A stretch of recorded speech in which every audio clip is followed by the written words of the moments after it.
Alors nous voici avec les deux finalistes du demi-fond pour le Stade français, les deux représentants, Michael Berthaud sur 3000 steeps, Abdel sur 1500. On va commencer par Abdel, une belle 4e place, même si on sent qu'il y avait plus au bout. Ah bah oui, pour moi, il y a une 4e place. Pour moi, j'ai perdu. Hein, parce qu'à la base, je suis venu pour gagner.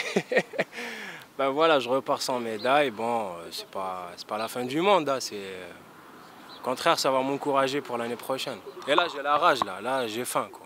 Et ça s'est joué où à ton avis? Dans l'avant-dernier tour quand tu te fais enfermer? Non, ça se joue au dernier tour. Enfin, le premier 100 mètres du dernier tour, en fait. Vous suivez là, ça va? Donc voilà, c'est ça où je m'endors, quoi. C'est tout simplement. Je reste derrière alors que les mecs ils partent, alors que j'aurais dû m'accrocher dès le début, quoi. C'est une erreur tactique, ni plus ni moins. Et tu peux te dire que pour l'année prochaine, on apprend de cette 4e place et l'année prochaine, on va chercher le titre? Ah bah oui, carrément. J'y pense dès maintenant, quoi. Ah ouais, l'année prochaine, c'est l'or. Rien d'autre, quoi. Michael, une très belle course. Tu as pris des risques, tu étais devant. Il a manqué les 800 derniers mètres, peut-être un peu compliqué. Ouais, c'est exactement ça. Effectivement, c'est les 800 derniers mètres qui ont un peu bloqué. Et dès le départ, en fin de compte, dès les premiers 400, moi, je voyais que j'avais pas trop les jambes.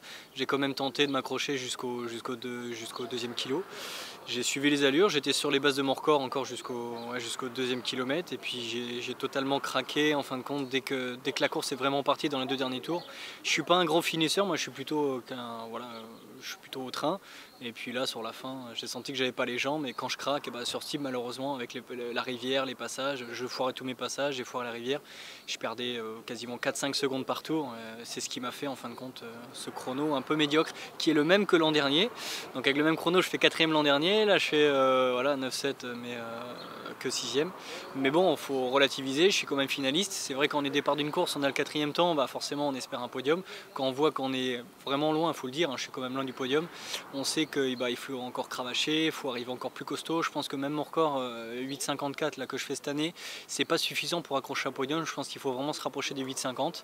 Je pense avoir les capacités de le faire. Avec Alex, on a vraiment travaillé sur une méthodologie d'entraînement qui est totalement différente, qui est très dure, mais qui est différente et qui s'approprie vraiment à mes capacités. Et voilà, l'an prochain, on va continuer sur cette phase-là pour vraiment arriver à mon meilleur niveau. Donc je pense aux alentours des 8,50. Et puis tu as fait une saison, tu bats ton record à 30 ans. On se dit que tu es dans le bel âge et que l'année prochaine, 31, je ne sais pas, 32, mais l'année prochaine, ça sera bon. Ouais, de toute façon, là, voilà, à 32 ans, on sait qu'en demi-fond, même sur Steeple, on peut pousser facilement jusqu'à 36, 37 ans.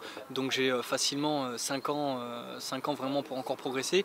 Je gagne là depuis 3-4 ans, je gagne à peu près 3 secondes par an. Donc si mes calculs sont bons, l'an prochain, ça sera une bonne année déjà. Ok, merci. Coupé!